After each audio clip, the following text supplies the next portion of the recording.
الحمدللہ والصلاة والسلام علی رسول اللہ، اما بعد۔ پارٹ نمبر 7 میں سورۃ الفاتحہ کو آسان انداز میں بیان کیا گیا تھا۔ آیت نمبر 7 غیر المغضوب علیہم ولا الضالین، اس میں جن دو طبقات کو ذکر کیا گیا ہے ان دو طبقات سے مراد کیا ہے؟ مغضوب علیہ وہ لوگ ہیں جو اہل علم ہوں لیکن عمل نہ کرتے ہوں، چاہے سستی کی بنیاد پر، چاہے ضد اور ہٹ درمی کی بنیاد پر، کسی بھی وجہ سے بے عمل ہیں لیکن اہل علم ہیں تو وہ مغضوب علیہ ہیں۔ اور ضال سے مراد وہ لوگ ہیں جو اہل علم تو نہیں ہیں لیکن عمل میں کمزور ہیں۔ لازمی بات ہے جب ان کے پاس علم نہیں ہوگا تو عمل میں بھی کمزور ہوں گے۔ تو اس سے مراد حدیث مبارکہ میں اور تفاسیر کی روشنی میں یہودی اور عیسائی ہیں۔ پہلا طبقہ مغضوب علیہ یہودی ہیں اور دوسرا طبقہ ضالین عیسائی ہیں، کرسچن ہیں۔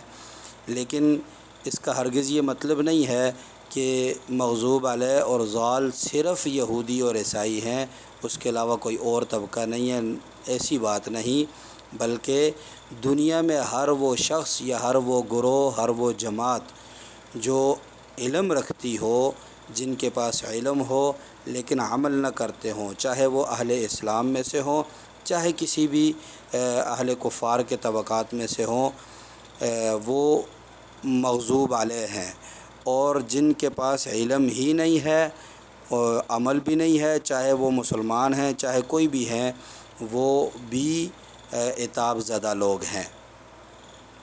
جن لوگوں کے پاس علم نہیں وہ یہ سوچ کر کے علم حاصل نہ کریں کہ اگر حاصل کر لیا تو پھر اس پر عمل بھی کرنا پڑے گا، یہ تو بڑا مشکل سا کام ہے، تو اس وجہ سے چلیں علم حاصل ہی نہیں کرتے۔ تو بھائی اگر آپ علم حاصل نہیں کریں گے تب بھی آپ عتاب زدہ لوگوں میں شامل ہیں۔ کیوں؟ اتنا علم آپ پر حاصل کرنا فرض ہے جس علم سے آپ دنیاوی زندگی اتنے بہترین انداز سے گزار سکیں کہ آپ آخرت کی زندگی کی تیاری کے لیے مکمل طور پر تیار ہوں۔ لازمی بات ہے حق و باطل کی پہچان، اسلام کفر کی پہچان، جائز ناجائز کی پہچان، اور اسی طرح کے جو ہے وہ فرائض، واجبات، سنن، مستحبات، عبادات، معاشرت، معیشت، ان تمام تر چیزوں میں جو ضروری علم ہے جس کی بنیاد پر آپ دنیاوی زندگی بہترین گزار سکیں، ایسی بہترین کہ جس پر آپ کی آخرت کی زندگی کا دار و مدار ہو، اتنا علم حاصل کرنا ہر مسلمان پر فرض ہے۔ لہذا یہ سوچ کر مت بیٹھ جائیے گا کہ ہمارے پاس علم نہیں ہے تو علم حاصل کرنے کی ضرورت بھی نہیں ہے، اگر حاصل کر لیا تو عمل بھی کرنا پڑے گا۔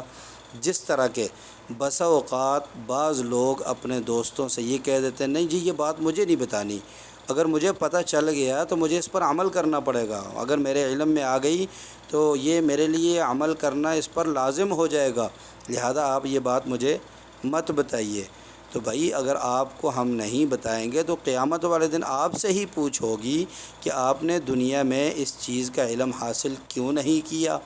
آپ کو بتانے والے بتا رہے تھے، آپ خود ان کو منع کر رہے تھے، تو اس کا جواب ہمارے پاس کوئی نہیں ہوگا۔ لہذا اتنا علم حاصل کرنا ہر مسلمان پر فرض ہے۔